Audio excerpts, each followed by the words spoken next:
Hello, happy Tuesday. Welcome to Lessons and Legacies. This is episode 45, where we're going to be talking about the importance of following your dreams. Some lessons in following your dreams, in fact. I am your host, Melissa Price. Happy to be here as always, Monday through Friday at 2 o'clock, reminding you that there is a blessing in every lesson and how important your stories are. You know, the things we go through in life and love and faith, laughter, resilience, success, anything, even our trials and tribulations, these are our lessons that we learn. And those are what become our legacies that we leave behind for the world to grow from. So I like to come here with you guys Monday through Friday and most often have a wonderful, wonderful face to bring and a fresh perspective to bring and a wonderful topic to bring. So today I have, for the second time, a repeat on the show, my dear friend and actually my very close neighbor, Jennifer Schult. Thank you so much for coming on the show again.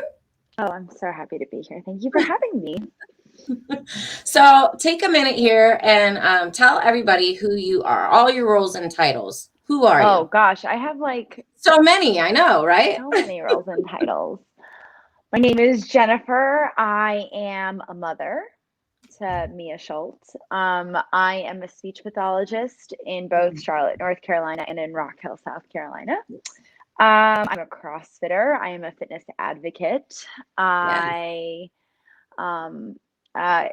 This is like another topic, off topic. I'm an ex-wife and I'm also a girlfriend. Like that's my role. I have. It's a different dynamic. So those are two things that could probably be set off for another topic. We're gonna have you back in season 2. We have some things to discuss for season 2 for sure. Oh yes, and I'm a sister, a daughter, of course. I'm a cousin, a niece. But primarily, like a lot of the way that I do life has been ignited, and for me to create the best version of myself has been influenced by Mia, my daughter. So that's my most important role, and it's a role that I am very grateful for. And I love seeing you guys. You are a very good mama. I always see you guys out and about. I think she's so cute too. And for you guys, anybody listening or watching, obviously our daughters aren't posted up on the screen, but both of us have a mishmash of blonde hair, blue-eyed little girls. And it's so fun to be like looking outside and seeing them all with their little locks flopping around in the yard and whatnot. They're all very, very I can't wait till it gets warmer, because like we had like a really good fall where like Mia was like, oh, Charlotte and Sophie are outside, I want to go see them. And she would go on over and lead me over. And then it got cold. And so Mia wants to go outside. And Brian, my ex, he is very, very involved and like a very good father. He will go outside with her in the cold. I'm like, no, we're going inside. I'm too cold. That's how Nate is. My husband, Nate, he's the same way. He's like, if they want to go out and they need somebody to chaperone, he knows me. I'm like so anti-cold. I am heat all day long. I do not do the cold. I will watch them from the window. I will not be on the front porch. I will watch you in the window from the warmth of the house. But in the summer, though, like I homeschool the kids. I have since the beginning of time. My kids are about to be 8 and 10 this year. But one of the favorite parts about homeschooling is the fact that I can take them outside when it's nice. We'll move school to the park, or we'll go out on the picnic table in our front yard, or do it on the deck in the back, and we'll be able to we'll do lunch, pack picnics, all that stuff. And that way you don't feel so suffocated and distracted by wanting to go outside. That was my biggest in school. I was like a straight A student other than math, and loved school, loved learning, was like a teacher's pet, all of that. But I always felt sad. There was always this heaviness and sadness for me when I went to school, because I was like always looking out the window. I'm such a nature girl, like hardcore nature girl. You know this, I always wanted to be outside, and I always wished, like, why can't we do this outside on the playground? Yeah. So I like the fact that I'm able to bring them out. It's kind of a dream come true for me. That Do you plan and on homeschooling them through high school? Actually, they were supposed to have their first run at school this year, or in 2020, but COVID happened, the pandemic happened, and we had planned to sign them up for fall 2020, like September or whatever. And yeah, everything kind of took a turn, and or was it in the fall? Yeah, it was in the fall. Yeah, I remember you telling me So that they were going to start, but I wasn't sure if like that was just like, let's go ahead and give it a go since everybody else is virtual, or like if that was your plan, or because Well, I mean, it was supposed to be the full on experience, but then like Sophie wanted the full on experience. Charlotte was like, my oldest, she's a little bit more of an introvert. She like smaller groups, too many people, she freaks out kind of thing. So the idea of walking into a school building full of all these strangers, she was not having that. But Sophie was definitely all on board for it. We were gearing up to try the in-person schooling this year, but since it happened the way it did, I thought, okay, well, let's try it virtually because that'll give Charlotte, my oldest, the opportunity to kind of like ease into it a little bit, meet some yeah, classmates, see what it's like to have teachers and not just mom, and see what it's like to do a full day of school like that. But the virtual learning, when we popped on, it was very new. There was nothing but lags and kinks and 9 hours on the computer because of missing assignments and technology issues. We spent more time crying than learning, and the fact that all the kids are doing are staring at a computer screen all day. I mean, even the pediatricians tell you like no more than an hour or two of screen time a day, and it's like yeah, even their gym classes are virtual. So I don't know. We weren't having it. It didn't feel right. I felt like I was raising screen zombies, and so we pulled out, went back to what we were doing, which I feel is comparatively better fit for our family. And when things do clear up again, depending on what stipulations are with vaccines and pandemic and COVID and what is happening, if and when things do clear up, yeah, I mean, I'm all for it. They both want to go try it now because Charlotte had the experience online and she's like, oh, I loved my teachers and oh, those kids were cool. So she's like not afraid anymore. So as the it's just girls have, kind of waiting to see yeah, what happens. as the girls have gotten older and the content that you received from the state or however you receive your curriculums, have you been learning along the way? Because I feel like if I were to be a homeschool teacher, like I am not good at like the content of language arts, social Right. studies, science. And I feel like even as young as second grade, I would Yeah. have a very difficult time like trying to teach all of this stuff. Because I do speech pathology with kids, and sometimes my Right. older kids come in with homework and like I could incorporate speech goals doing whatever. And I see their homework. I'm like, this is really hard stuff. Exactly. Well, they're So teaching the kids differently. They're different systems than what we learn. Like math, the way that they're teaching math is not the way I learned math. Also, the fact that like Pluto was a planet when I was in school, and then they took Pluto away, then they brought it back, and then I think they took it away again.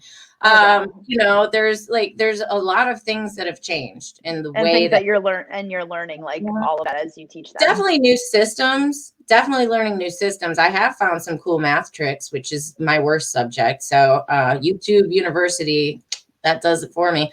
But as far as curriculum goes, like I build half of it. And then, I mean, there are homeschool curriculum books online. I use Spectrum right now with my kids. Spectrum is the line, and they have 15 different workbooks you can do, and they have test practice, they have the common core subjects and all that stuff in there. So this is actually the first year that I started using the workbooks like that. I had spent all the other time kind of building it myself, and it just got to be too much because now, like you said, I'm like, so that second grade stuff, I'm like, whoa, that's second grade, really? Why is this hard for me? Yeah.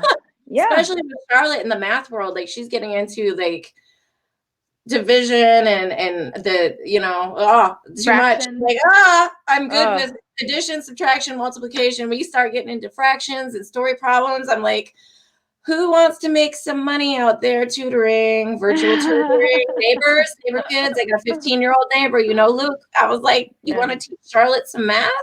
Pay you $20 a lesson, 30 minutes. Oh my gosh. Yeah. But I mean, it's definitely not for the faint of heart. It's had its ups and downs, but I will tell you there's a ton of freedom in homeschooling. There are at least a dozen different styles of homeschooling. Yeah, and you order when they get to, every state has different requirements as far as when they have to start doing testing and all that stuff, but you don't have to submit anything to the state. They expect you to keep shot records and attendance log and all of their schoolwork and tests on file for at least a year ahead. So you should always have, it's like your taxes. You want to keep your taxes for however many years. It's like you want to have, if I'm in 2020, I need to have all of 2019's stuff there, because if somebody calls you, like it happens sometimes, you have like that crazy neighbor. Fortunately, we don't. We are surrounded by amazing neighbors, but there have been people like those crotchety old nasty neighbors where they see the kids running around outside and like they should be in school. And so they call social services and stuff like that. And then they come visit, and then you say, I'm a homeschool parent. Well, why are your kids always out? Show us, blah, blah, blah. They will call you. You are accountable to the state. If it's like getting audited on your taxes, if somebody calls on you or, you get randomly selected, which I don't even think is a thing. But in case it is, if by chance they want to call and check on you and make sure that you are by law schooling your kid, you have to have proof. So they need a paper trail. So you keep a year's worth of stuff with you. But there's definitely tons of resources. It is a lot of fun and definitely worth it. I personally would be happy to homeschool the kids all the way through high school. It's only so demanding of you to a certain point because they become independent learners, and you can give them, these are your assignments, these are your texts, da da da da da. You have a problem, you come to me.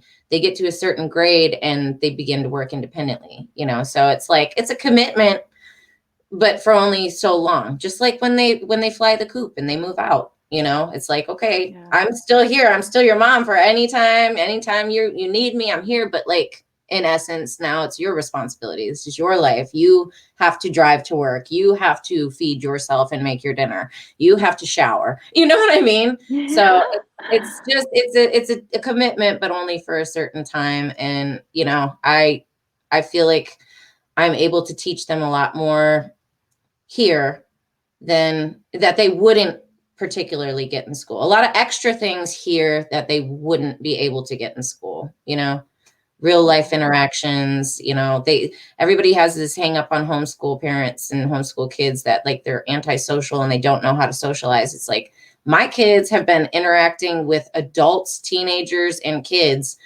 nonstop every day of their life, like in and out of real life. My kids know how to take the credit card and go into the UPS and pay and ship packages out on their own. I mean, I park right by the curb and I know the owner and all that stuff. It's not like I'm just sending them into random places, but like they know how to do that at their age. So I'm like, to me, those are life skills. They don't teach you that right up in school, how to go and cash out at the grocery store if something happens, if there's an emergency, this, that, So I don't know. It's definitely real life situational things. Yeah. But it's demanding. It's a little demanding, but once you find your flow, once you find the way, like Mia's learning, learning style. Every kid has a different learning style, both mine are very visual. Sophie is very kinesthetic. She's very hands-on. She's got to be moving. She's got to do stuff. There's a lot of people that are audio learners and visual learners and tactile. And so you just got to figure out what works for you, what works for your kid, create the flow and the schedule, and that's another thing with homeschooling. See, I can go on. I'm stealing the show. No, I love hearing about it. I mean, you don't have to do homeschool at the same hours of school. Homeschooling takes a third of the time as regular school. Like for Mia's age, 2 hours is what they Yeah. recommend. And in like 20-minute blocks, an hour and a half to 2 hours at 15-minute, 20-minute blocks, and it doesn't have to be during normal. You could do an hour of school in the morning and an hour of school before dinner. Yeah. As long as it's getting it in and it works for your flow and it works for her flow and it's getting done, you got the proof, everything's there. It doesn't matter. It's flexible. You can take time off. Yeah, there's so much more to it though. Like there's a foundation that you and Nate have communicated about where like this is something that you've wanted to do for your kids. Like he's supportive of you staying home because it is very common, more common than I would say. Now I think your situation is very unique. The male and the female, the husband and the wife in the home have a combined income to support Yeah. the family. Like it's not like where it was where my mom stayed home all day with my sister and I. When we were growing up until we went to school, and even when we went to school, my mom was able to stay home and like take care of the house, make dinner for us. We were able to sit down as a family together. Like that's just what happened. And my mom then got a job, I think like when I was able to come home and let myself in the house. So I would say like late middle school. Right. But yeah, to try to stay at home now and to like have a mortgage, pay bills, car payment, all the stuff that you have to do, like you need to income some of the time. Like your situation, I think, is very unique and very awesome. And you're still like, you're following what it is that your energy is like what your internal desire is, and you're communicating that to your significant other. You're following through what you desire with your kids. It's all manifested and like built up in like the wonderfulness that is you. So I think there's a lot to be said about that. And I think that's awesome that you. I'm glad you see it that way, and it looks all pretty like that on the outside. Well, you're not just falling to like what society is telling you to do. Like, why are Right. those kids not in school? Like, no, I'm homeschooling my kids. That's what I want to do. And I Right. think that there are women who are like, I admire women like that. I have very much have just done things in my life to like go with the flows of society and do what other people expect of me. So Right. like I think that's fabulous I that just, you're I wanted to be able to teach them things they don't teach in school, and also to have them have the freedom and the ability to step out and take a break and stretch their legs and be kids when they want to, and to connect with nature. That's a big part of it for me. I take my kids on hikes, and instead of learning about the different types of leaves and nuts and mushrooms we can find in the forest out of a book, let me go show you. You know what I mean? Like, let's collect some. Let's do this. Let's take them home. Let's press them. Make art with this. We can do 100 different things with one hike in the mountains. You know what I'm saying? And it's 45 minutes of a drive. It's an adventure. It's physical activity, your science lesson, your art lesson, all that stuff one day. You know what I'm saying? incorporated in there. Yeah, it's wonderful. Yeah. And, I want to teach them about being an entrepreneur, because like, look at what just happened with pandemic. It's a great time for somebody like me who's been doing it for a couple of years, although it's not bringing me a ton of money and making me rich or anything like that, because I'm broke as a joke. But I'm telling you, to be able to have the knowledge and the ability to build the websites, do the videos, write the books, do the things, put that out there. My kids have these amazing products that they make, and it's like, why not take your sewing lessons with grandma every week and make you some money for your little savings accounts? You know what I'm saying?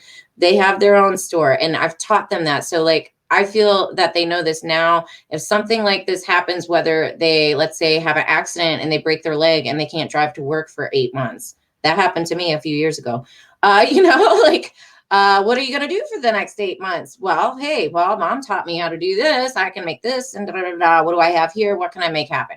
I want them to know that there's always a way outside of just going to work for the man and clocking in. You can do this on your own. Not that they have to choose that, but I want them to have an option. They don't teach that in school until you go to college, and maybe they don't even in college. I don't know if there's a college course for entrepreneurialism. I know there's business classes and stuff like that, but I didn't go to college. I went to beauty school and real estate school. But yeah, I wanted to be able to teach them things that they don't teach in school. I feel like the lessons that they need to learn academically, again, and this is written in many books I did research on, can be condensed into a couple hours in a day and spaced out however is comfortable. We'll do math and then take an hour off, and then we'll do reading and take an hour off. I mean, whatever works for them, you know, you have to match your flow with the kids' flow and your schedule. And but I just feel like it gives them more room to grow and explore and find out who they are. What do I want to do? What do I want to be when I grow up? You know, do I want to be a writer? Do I want to be a chef? We do cooking classes. I'm teaching them cooking at 7 and 9 years old. You know, both my kids can cook their own breakfast. I don't ever let them do it unsupervised, of course, but I've ordered cooking lessons and things like that for them. Do I want to be a chef? Do I want to be a gymnast? Do I want to be this? Do I want to be a nature explorer? What, you know, I feel the more time they have to just be them, the further along they're going to be, and the greater they're going to affect the world. I want them to be able to follow their dreams, you know. And I didn't really understand what my dreams were until way too late, in my opinion. We were kind of talking about this earlier. I'm like, geez, I'm 36. Had I known this when I was 16, wow. You know, I want them to have all the options and feel confident in their own skin and courageous to follow their dreams and be the light they were meant to be. The earlier, the better, I say for that. I love those words. I love that explanation. So speaking of following dreams here and our children, because I've spent a lot of time, I'm sorry, talking a lot about the kids and our love for them and following our dreams here. You have a special dream that you didn't mention in your roles and titles, which you should be listing yourself as an author already. So you are also an author in the works. Well, you are an author because the book's written. We're about to be published. Tell everybody about your special project. So I have written a children's book, and the children's book is called Monty.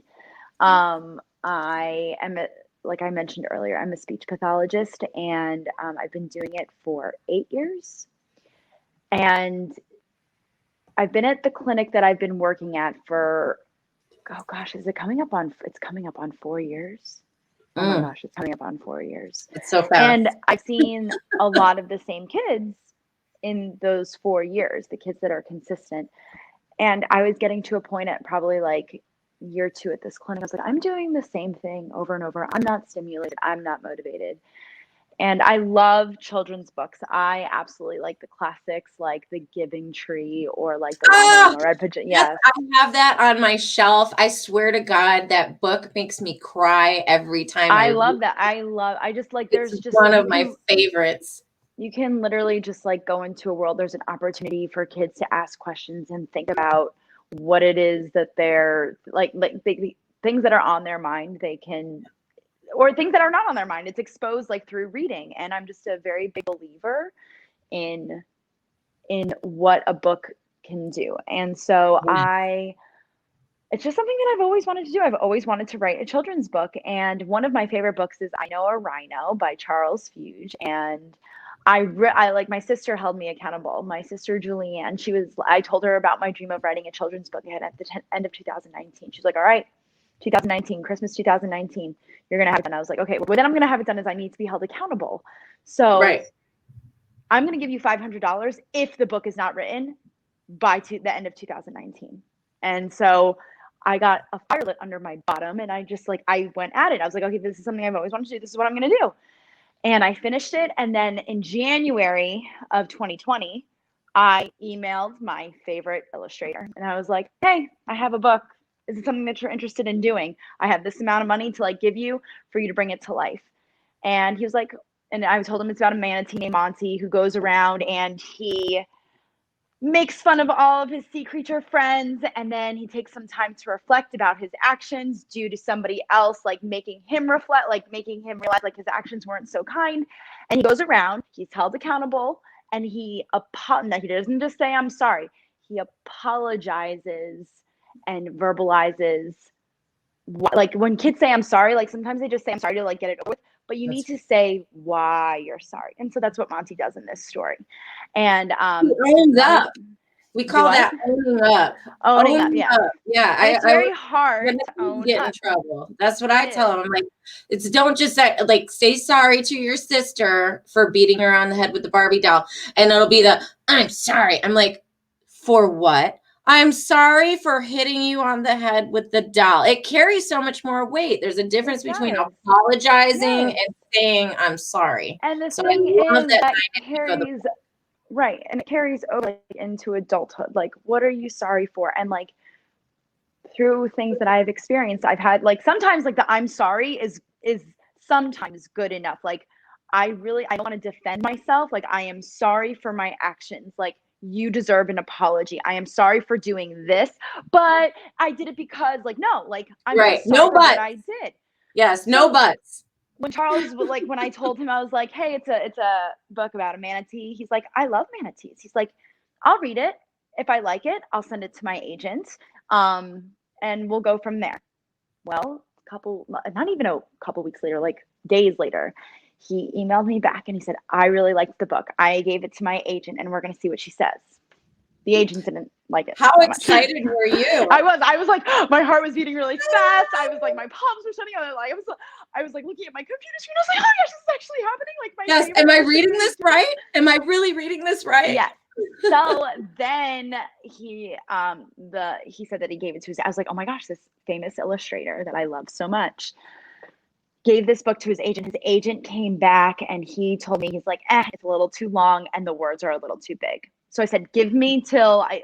At this point, we were like corresponding. I told you I emailed him in January. It may have been a little bit after because I feel like it was like the summertime where I was like, give me till like June the 1st and I'll have it edited. And like in the meantime, if you are okay with taking on this book, like providing illustrations for me, then I will pay you. And he showed me like how the process works, like how you do a storyboard first and how after the storyboard he does the drafts, and then we decided which ones were going to get colors. And I was just so fascinated with the whole experience. And this man is in Great Britain, and just Yes. golly, this technology is what we have these days. I Like what know. he Isn't has it been able, amazing? yeah, and what he's been able to create for me, I just like it speaks to my heart. And so like when I was telling you about this whole process of me becoming hopefully a published author Not like down the road, hopefully. Not no, no, no, when it no, no. happens. Don't take that hopeful. Take the hopefully out. Okay, when it When happens. I become a published author, Yes. speak it. When I Speak become it. Own a it. published author. When I become a published author, There it is. you know what? I don't even know what I was gonna say. I just like trying to like invest No, in this I'm title. sorry. I'm good for that. I'm No, good for it's okay. sidetracking. No, But it's just like, oh, we were talking about how substituting the pictures, like all these different avenues right. that you could take. Like it doesn't need to be this expensive to get him to finish the book. I was like, Mel, I get it. Like I know that there are other options, but like I have different visions for this book. Like it's not just for me to like own a living. Like that's not my intention behind it. And I want some publishing company. I want like even if I have to do it myself, I want like people to believe in my vision and my statement. And like in addition to Monty, I have brainstorms for other books and other characters, and I always want them to be like an unpopular character. Like I'm starting something else about self-esteem and a hyena in the I love safari, and I'm it. like and I want to take these big ideas, self-esteem, apologizing, caring about what other people think, I don't know, like other big ideas, and incorporating an animal, making a rhyming book, and I providing love like it. reflection and like less like you could use them in lesson plans for your kids and teachers can use them. And there's just a lot more that I want to do than just be a published author with the book Right. when it gets No, published. you have a dream to make a difference. You have a dream to inspire and impact and kind of shape and mold a new generation. That's what a real author is. And so you are one. And have you ever read the book? Here's one of my favorite. I like the fact that you start with like the unpopular character situation.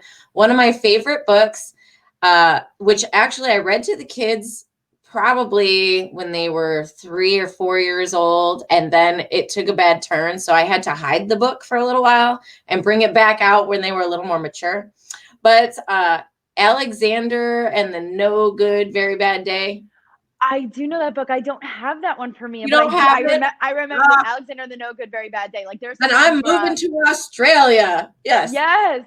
I love that I'm gonna book. take you with me to the kitchen just for a moment because I have to just shut off my oven real quick. No, you're So good. No, you're fine. go ahead and do it. So yeah, I love that book. And actually it was funny because I just happened to, because we love the book so much. I love reading it.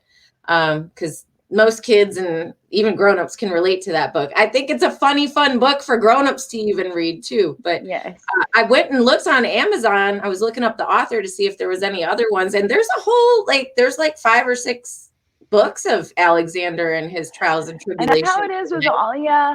And I think that's like the selling point for big publishing companies. Like, what other visions are there? Like, Llama Llama Red Pajama has like 8 Yes. different versions of it. Yeah. Like, that was the big one. And then it was like Llama Llama and the Bully Goat. Llama Llama goes to Grandma and Grandpa's. Llama Yeah. Llama and like Llama Drama, Llama Christmas Drama or Llama, something. Like, llama, there are llama. so many. But I think like if this is again, you have to listen to what it is your insides are telling you, what your heart is telling you, what you want to do. Yes. Like if when I get the opportunity to talk to some bigger names out there, like publishing companies, if it doesn't feel right, I don't mind going down the route of like doing this myself. Like I don't care if I'm 45 years old and this comes to life. Like I There's love no momentum rush. that it's getting. I love the momentum that it's getting, and I appreciate this is live. Like everybody, Mel has done so much for me. That Facebook page, like I don't know how to work Facebook. I gave it up for Lent about 5 or 6 years ago, and like I haven't gone back to it. Like I that's a lie. I did go back on it for a reason.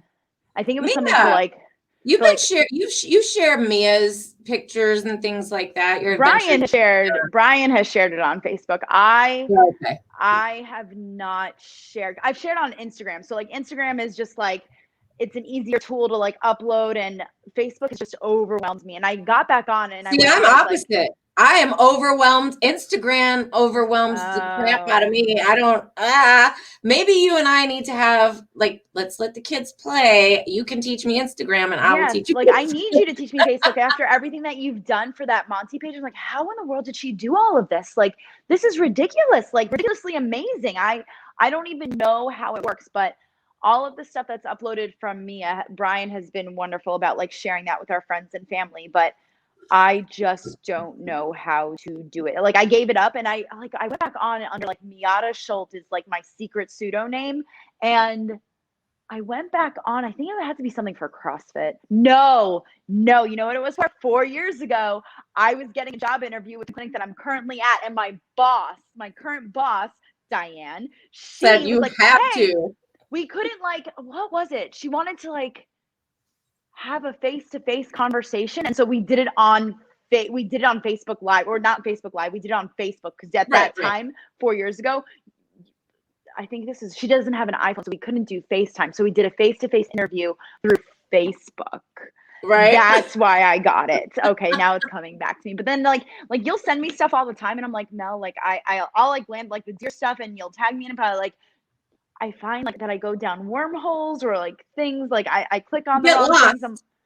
I get lost in it. It's intense, and I need some time because it's a fabulous tool and it's a great way for It is. people to stay in touch. Like it just overwhelms me, and I've been abiding by like this motto by like distance from things, avoidance breeds fear. That's right. That's Distance right. breeds fear, and close That's true. proximity breeds growth. And I need to like just come to terms with Facebook and love on it and be like, there's a positive light in this. Well, Like, if you don't oversaturate in it, you don't have yeah, to use every tool Facebook provides, for what you need to use on your page. It's what I can show you and teach you. This is what you need to do in 15 minutes. You want to make this grow, do this, and this many times a week. Boom. I will show you in 3 yeah, steps. like we need to Super have easy. You we don't need to need have a to lesson have on an that. entire Facebook tutorial. You don't Yeah, you want to use it for what benefits you and serves you. Not You don't need to know right. all of Facebook, Well, back in the day when I gave for Lent, it was not benefiting me or serving me. And like, if my New York friends are watching this, like the big, like I was just jealous of my New York friends. They were all having a good time with one another. And I was like, you know what? And I was using Facebook. Instagram wasn't out yet. I was using Facebook as like, I would just go down the rabbit hole of like comparisons. And I was just like, they're Yeah. just having so much fun without me and I miss them. And I'm down here. I was in Duncan, South Carolina at the time. And I wasn't miserable. I don't think I found CrossFit yet, or I was working at Starbucks being a teacher. And I was like, you know what? This isn't doing me any good. I'm going to delete my account and give it up for Lent. And that's what I did. And like, now I just don't have the desire to go back on until like I've been working with you, and now it's like, it's so powerful. And even it's so, a like tool. it It's is a a tool. tool to help your dream come alive, you know? It is, for sure. So, and it's speaking of the Monty Facebook page, you all like and follow Monty on Facebook. It's posted right there on the screen. Monte. That's how you spell it. Monte. Check him out on Facebook, and please give Jennifer some love and support. Like, follow. We're going to be documenting this whole process of her bringing this book into life, and she's going to be doing live readings and sharing, and it's going to be wonderful. So please sow a seed in her journey. And literally, I think it was like 2:00 this afternoon, I got an alert on my phone that Mr. Monty has reached over 100 followers on his Facebook page. Ha! So look at that. That's Monty's great. got some love already popping up in here. So please help him grow, help him bring Monty to life, because it's a very, very, very positive message, not just for kids, but also for adults. I'm also a big advocate of children's books, but I especially like the children's books that are good for adults too, you know? So you are going to grace us with some reading, yeah? You going to share the book with us today? This is a very special episode. We're going to actually get to hear Monty's story. And if you happen to, and if you don't have them, it's okay. I can post pictures or whatever later. But if you happen to have the illustrations handy, you can show off some of the artwork too. Yes, I will. I'll read the book, and it's not like an actual book. Right. It's just like I printed it off. So, and then the actual illustrations, I mean, you did post them on the page, and those are the same ones that I'm going to show you today, but I just have the words to go along with them. Yes, and I'm so excited because this is my first time hearing the book too. Yes, so I have it. I've got it going right here. Like and follow Monty on Facebook. It's right on the screen there. And if you want to, like with your live feed, if people like want to like come back to this and be like, when I want to see like when Jen read that book, it's at minute 37. We're doing this. Yes. So 37 minutes in is when the book starts. Yes. All right. Are we ready? I'm ready. I'm super excited. My power of animation and like spunkiness to read this to you. Okay, here's the title. Monty. I love it. By Jennifer Miata Schult and Charles Fuge. Yay. Here we go. Down in the depths of the deep ocean blue lived all kinds of animals with fun things to do. Among all the friends, fish, and sea creatures lived Monty, a manatee who had many nice features. Okay. Trying to figure out how to like, it's mirrored in here, so it's I know it's so hard to get the side to side right. It's totally opposite from what you want to do. I know. I'm still getting used to it 45 episodes later. Monty was cute. He was honest and funny. However, his mouth was unfriendly and rowdy. Oh, wrong one. Oh, wait. No, that's right. I love that one. I love that illustration. I do too. He didn't hold back. Dude, this one's my favorite. Yeah, this one with him. My favorite. Yes, this is my favorite one. Charles came up with that idea. I thought it was so cute. He didn't hold back when speaking his mind. His habit for gossip was rude and unkind. Bad Monty. One bright sunny morning while Monty was swimming, he stopped by the dolphins as they practiced their flipping. They were twisting and diving and doing routines, but poor Dolly was struggling at the start, end, and all in between. Monty giggled and laughed, then darted away. He couldn't hold in what he wanted to say. He soon found a group to tell about Dolly Have you seen all her flips? They're ungraceful and sloppy. Then came some seahorses who were racing along. The smallest was Seymour, and he craved to belong. He was not lightning fast like the rest of the herd. Monty saw him and yelled, "You're so slow, it's absurd." Behind him swam Tammy. She was so enthusiastic. Her smile was huge over something fantastic. The shell she was wearing was one she designed. It had sparkles and jewels and zigzaggy lines. Monty yelled a big yell. The turtles stopped in their play. "That shell is so ugly it should be thrown away." Oh. Monty continued to talk and gossip and chatter till Tyson the turtle yelled, "Hey! What in the world is the matter?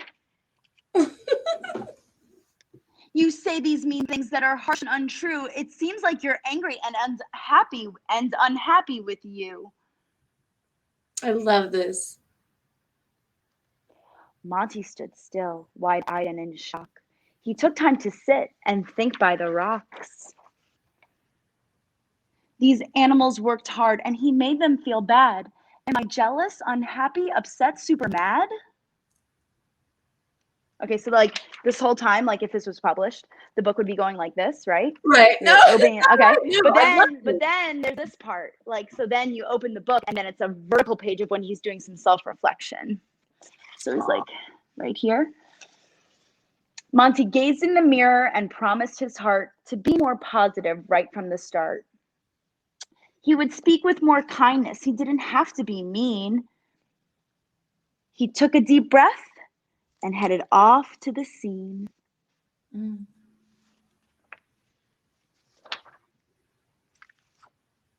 Swimming with courage and the words in his mind, he went to the dolphins and pulled Dolly aside. "I'm sorry for making fun of you. That wasn't kind of me. I know you're working hard and soon you will be the very best flipper in the sea." Mm. Behind him was Seymour, racing hard on the track. Monty slowly swam over and gave him a tap on the back. "Seymour, I'm sorry. My words were really uncool. I'll be more encouraging and not act like a fool." He's so cute.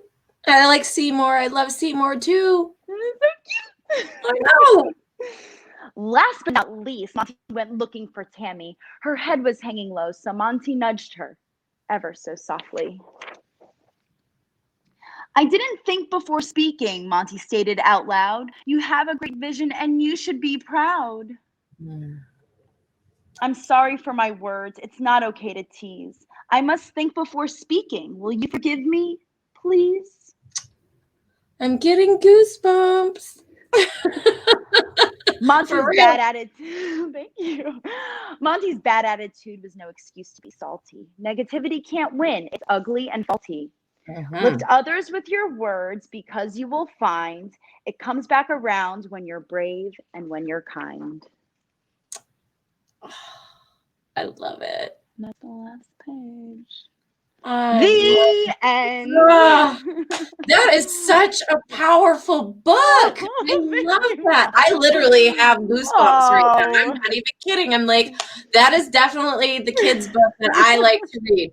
I will read that over and over and over and over again. There's just opportunities for reflection and like for the kids, like, oh, if like even practicing, like, hey, what's on your mind when you see this and it's something that's like ugly or like something that they don't like? Well, okay, how can we like put that in our brain? Maybe you could talk about it in a safe place, but like what can we say instead of that? Like people, we are all human. We all have feelings. We all have emotions. And like sometimes the things that you say, not that they're unforgivable, but like they can leave really significant impressions on your heart. And like bullying in schools, oh my gosh, like I know bullying I have like huge.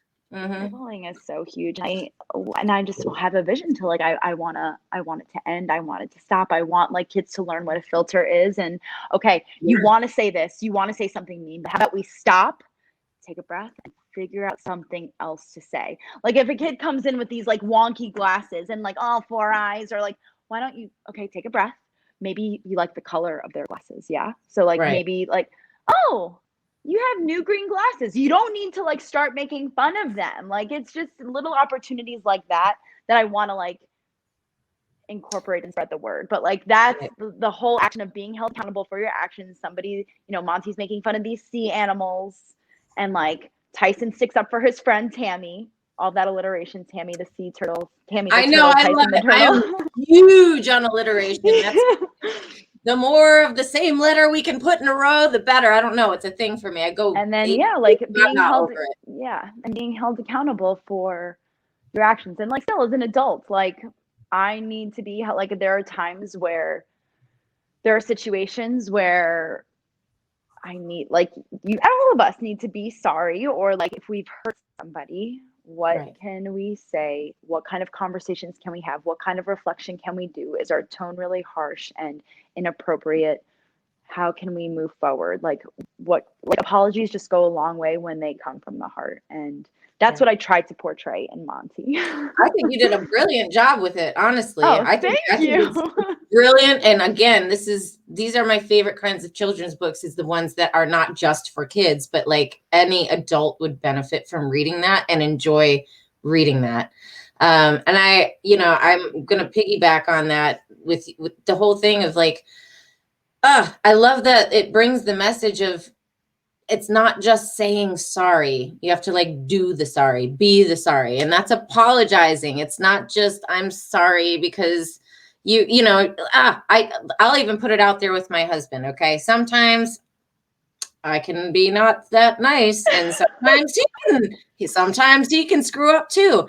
And there's a difference when I go to him and I have literally, trying to keep this as kid friendly as I can, but I've screwed up a bit, go to him and be like, I'm sorry. Watch how fast I get forgiven on that one, but when I go up and say, I'm really sorry for doing XYZ, I didn't mean to, I love you. I was out of my mind, whatever. Like, you have to explain why. You have to validate that person by explaining. And so they know, it gives that other person closure that it's not an empty sorry. You have to say, I'm sorry for XYZ. And I feel like it fills that person up. And I think it makes forgiveness happen. It brings forgiveness into the picture. It breeds kindness. It promotes like conversation. And just like I said before, I know I'm repeating myself, distance, avoidance breeds fear, and close proximity breeds growth. Like, I think it is so important that when you do apologize, or you're going through the action of apologizing for your actions, like if you're having a conversation with someone, tones are going to get like misconstrued. I'm a very loud person. I'm very loud and energetic, and like that comes off sometimes, like when I'm getting defensive. When Brian and I were like, to this day, when Brian and I are talking about Mia's, like, she's in daycare, we're going through some transitions with it, and like I have a tendency to interrupt him. Me too. And like, I want to say what's on my mind. And then like, I have several times since I realized what he like helped me realize what Adam, my boyfriend, has also shown me that like I have a tendency to just get like so mad, and like I just close off. And we have to be able to have conversations, and then we have to apologize for what it is that hurt the other person. And sometimes, you're going to go through a defense mode. And I did this because, well, like, let's just go back, and what you did may have hurt that other person, and like, now how can we move on, and how can we be empathetic in the future? Right. Yeah, that needs to be at the forefront of every messy conversation there. And I'm right there with you. And like, it's so funny because we're neighbors, we've known each other for years, but like, I've never seen those sides of you, so I don't know they exist. You probably don't know anything about me, but I'm going to tell you what, you sound exactly the way I am. I interrupt. I got to get it out there. I get very loud. The more I want to, stop. Yeah. My parents will have a thing or two to say. Like, growing up, I think I just like kept things in, and I just wanted to be like the perfect daughter and make them really proud. And it was very hard for me to have uncomfortable conversations about my feelings. And I just wanted to be like, no, I'm happy all the time. And so I think also with being like a happy How I person, was. you go really like you're in this high, and then when you're low, you're really low, and people get worried about you and they have great intentions. And my dad, oh my gosh, I remember like track meets, I would run, and I hated running. I would have to run the 400 meter, which is one lap around the track, and it's an all out sprint. And That's I would what just I go and did I would curl up too. in a Oh ball. my God. I would And go I curl up hated in a it ball. also. I I'm not hated it. kidding. I would curl up in a ball, and he would come over to me, and he was the most doting father, and like just like he loved his little girls. And I'd be like, get away from me! Like I don't want to talk to you. And then like I don't think I would apologize. Like he should, like he's the definition of like showing me forgiveness and love. Like Right. I don't even think I ever said I'm sorry for yelling at you. I Right. just went to him and I like wanted a hug, and it was like, you know, very well known through our pragmatics that I was like sorry. But oh my gosh, and there were many times that my parents to this day they call me bipolar, and to an extent, yes, I'm very very happy, and then I'm just very very I get low. So It's so funny to me. Everything you're saying about yourself, you're like, I'm ping, ping, ping. I'm medicated for that one. Yes, people refer to me that way. Yes, everything you're saying about you, I swear to God, I also used to run the 400 meter. I hated running. I didn't take up running again until after I had children in an effort to lose some baby weight. I did get a half marathon or two under my belt, which oh wow, still blows my mind to this day. Like, how did you run for that long when you never really liked it? You know? good for But you. really funny. We have a extremely weird amount of similarities growing up and to date how we are. And I We're never both knew up that. north. I never knew this stuff about you. I know, right? So I we mean, need to share more, I yeah, say. you're from Michigan. I'm from New York. Like That's right. We're we're the same northern girls age. up in the Yes, house. you You know know? it. It is funny. Like, and I know you have your family, I have mine, and like we're just so always busy doing stuff. It's nice to have an opportunity to catch up with somebody or to like have those, you know, Really? reflect about some experiences. Yeah. And I will touch on one more thing that you brought up that I thought was like super important is the whole idea of positive speak. I'm a wordsmith. I love writing and I like listening and conversing with people as well. But the whole positive speak thing, I'm sure you know in your life some Debbie Downers, negative Nancy's, people like that. That's just you even if you have a traumatic situation going on or something difficult going on, it's the person that's always going to focus on the negative thing instead of the possibility of the solution. You know what I'm saying? But there's always, I like that this book gives an opportunity and that you had brought up that there's always a better way to say something. You know, you could say this, or you could practice the pause, you know. Oh, I like that. That alliteration. Practice the pause. Practice the pause. Sometimes all it takes is a breath, right? What's the other better word? What's the other better word? Okay. And then nobody gets hurt in the situation. You know, I think it's really, really key. And it's another reason like this is stuff that I can coach my kids in my time at home, even schooling them. That's my dream I'm following right now. And with you, and you're following your book dream. I did the book dream too.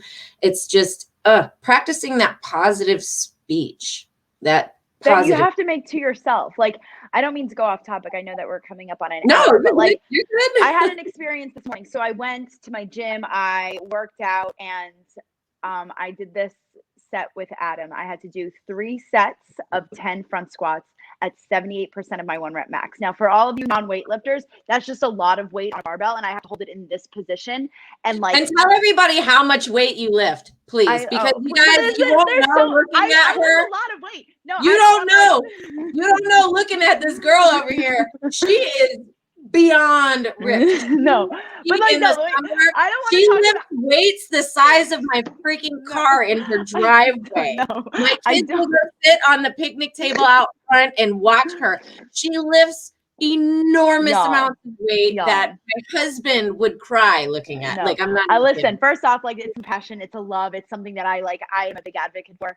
I can't talk about like how much weight I lift because there's so many different lifts, but this is the whole point of positive self-talk. So this morning, I had to lift a lot of weight. I had to do 1 set every 2 minutes for 10 sets.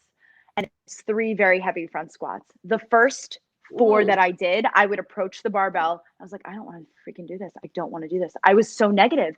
And I'm telling you, set number 5, 6, 7, 8, 9, 10. it sounds so cheesy, but I'm telling you, like the power of positive self-talk. I was like, all right, let's go. Like I just said that as soon as I picked up the You have barbell. to I speak picked it. it up and it didn't feel light. It felt manageable and that I could do it. But the first 4 sets felt like the weight that I had on there, it felt like a freaking house. And then like the last 6 sets, they felt like a half a house. Well, But they say that I mean, you can't, everything starts with a thought. And then when you speak something, it manifests, you know? So nothing can come into being without a thought. Even creation, God thought to create. If you're Christian or you follow that, you know, everything is created and brought about. Every action comes with a thought first. So if your thought going into that is, I don't want to do this, and you're saying that and feeling that and embodying that, that's what's going to happen. You know, they say surround yourself by people and that by that which you want to attract. It's truth. What you put out there is what you get back, even for yourself. I get that because I wake up and my barbell lifting, my weights are sometimes schooling the kids or going grocery shopping, going to the Harris Teeter grocery store on the weekends. I'm like, it's my worst thing in the world. It's like scrubbing the showers. I hate the showers and I hate going grocery shopping. I used to love grocery shopping, but since pandemic, it gives me anxiety. I hate it. I can't stand it. But it's like, if I go into it with that mindset, it like literally will give me a panic attack. If I go in there and I'm like, I'm going to play some really dirty, nasty rap music or something and just like get my way through it. Stuff I don't even ever listen to like that, you know, but I'm like, I'm going to do something to make the trip a little bit more enjoyable for myself. And like, you know, I've tried to find ways to get around that. It's like positive action as well. You know, if you speak that, you got to have the thought towards positivity first. right, And like because the said, negative thoughts happen to me. it. They happen. The negative thoughts happen. They Yes. happen a lot. And so like when they start to happen, a lot of the time I could be like 10, 15 minutes into a negative thought and I don't know how to, and I'm like, oh my gosh, I've been thinking about this for 15 minutes. You've got to be kidding me. And I have helped, like I've, you know, read some books, I've done therapy. I like know my triggers and I know how to like get out of it now a little bit better. There's still some times, you know, where I fall off the horse. You always get back on, fall down 6 times, stand up 7. Exactly. It's like with the grocery store, the anxiety sometimes like will overpower you. Put in earplugs to drain out those negative thoughts, to like play something that gives you an intentional motion. Heck yes. Right. Like, Yeah. that's why when we work out, we don't work out in silence. We pump up the music because like it just gives you a distraction. And I'm just like I'm a very, very, very big believer, even through all of the different times that I've gone through in my life and the different events, like positive self-talk does a lot. And affirmations, you know, and for me, they have to be like short. Like this morning, it was like, let's go. Or like there was another one, like, I got this, like intentional, let's go. And it's, I just couldn't believe the feeling of it. The like difference. how the difference in the ability to do work, to get stuff done, to accomplish the goal. Right. Yeah. And so again, this is a huge part, I think, a huge gift of what your book is going to be to everyone. And already is. Everybody who's going to be listening and catching the replays and tuning in. Monty is all about learning the importance of positive speak, the importance of apologizing. And anybody who happens to be a scripture follower out there, I'll throw this out there too. They do say in scripture that the power of life and death is in the tongue. So it is super important. You can build someone up or you can break them down. You can give yourself love, build yourself up, or you can break yourself down. Everything starts with a thought, and what comes out next is your words. What are you going to do with them? Monty is a perfect lesson of what you should do with them. So as we are wrapping it up here, I will remind everybody, it has been scrolling along the bottom of the screen, the whole episode, but I'll put it up there on the big banner. Wrong one. There we go. You guys want to find Monty on Facebook? He is about to be coming alive. Help him come alive. Help you guys. You guys are going to catch these videos on Monty's Facebook page. You're going to get to see different kids being read to the story and their reactions. You're going to hear the process of what it's like to write and illustrate and do the book. So check out Monty, give a like, a love, a follow, a share, a word of encouragement to Jennifer, this author. This is her first book. She's wanted to do this forever. I just wrote my first book with my mother actually last year, and I'm, again, 36 years old, and when I was 12 years old, it was my dream. And I could have given up on it. Oh, she's got it. Yay! She's got her book, and I'll be having yours. This is your mom? Soon. Yeah. Yes, that's my mom. Yes. I didn't realize that. Yep, that's my mom in Detroit. I know, she's smaller than me even. She's tiny. Everybody usually thinks we're sisters when we're together. I have like a favorite in here. I guess I forgot to put like a bookmark on it. It was that's all right. You talked about like laughter. This is great. This is a great book for like talking about words of affirmation, talking about love, how to lift people up. Thank you. It's great. I love it. And yeah, it's the importance of following your dreams, though. I'll tell you what, man, it was my dream when I was 12 years old to become a published author. And when I got through high school and I was like, oh, well, I went through all this and I wanted to go and be a writer and a journalist and like stuff in college. And my dad and stepmother at that point told me that I would never make money being a writer and to not go to school for that. And I said there was absolutely nothing else I would go to college for other than words and writing. And so I went to beauty school because I love hair and fashion and makeup. And then I went to real estate school because I was looking for more money. And then the economy took a shit. And unfortunately, it did not work. We went to war. I think we went to war when I was in we started messing with Iraq and stuff back then. And like the economy in Michigan took a complete nosedive. So real estate was kaputs. It was wasted money. But the point is, I never stopped on my dream. 25 years later, I finally published this book. All of those years of writing and dreaming and disregarding the negative speak that was given to me and flooding myself with the positive speak, surrounding myself with people who told me I could do it.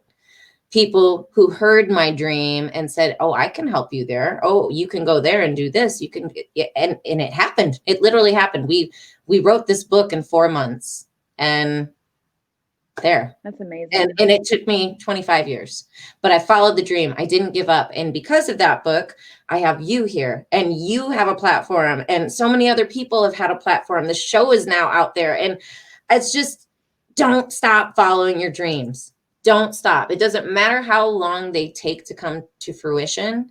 As long as you keep following your heart, that desire was placed there for a reason. That is the spirit, that is you, and the world needs it, is what I say. So it's so important. Follow the dreams, and also follow Monty. Very good word. Do you want to leave everybody with any final words, wishes, anything like that before we wrap it up?